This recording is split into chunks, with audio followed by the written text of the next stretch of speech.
نبی پاک صلی اللہ علیہ وسلم نے فرمایا، اللہ کے ساتھ شرک نہ کرنا، اگرچہ تم ٹکڑے ٹکڑے کر دیے جاؤ یا جلا دیے جاؤ۔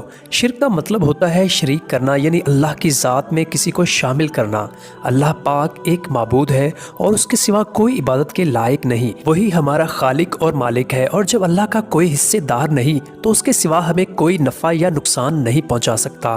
اللہ کے علاوہ کسی اور کی عبادت کرنا شرک ہے، جسے گناہ کبیرہ کہا گیا ہے۔ اللہ قرآن میں فرماتا ہے، بے شک اللہ رب العزت چاہے تو تمام گناہوں کو معاف کر دے گا، لیکن شرک کو معاف نہیں کرے گا۔ شرک کرنے سے ہماری پیدائش کا مقصد ختم ہو جاتا ہے، جس کے لیے اللہ نے یہ کائنات بنائی۔ اللہ اس سے سورہ زمل میں فرما رہا ہے، اے نبی، ہم نے تم پر اور تم سے پہلے کے پیغمبروں پر یہی وحی کی تھی کہ اگر تم نے کہیں شرک کیا تو یقیناً تمہارے سارے اعمال اکارت ہو جائیں گے اور تم ضرور گھاٹے میں آ جاؤ گے۔ جب اللہ اپنے محبوب کے شرک کو معاف نہیں کرے گا تو ہماری کیا اہمیت ہے؟ اللہ ہم سب کو شرک سے محفوظ رکھے۔ تو کامنٹس میں آمین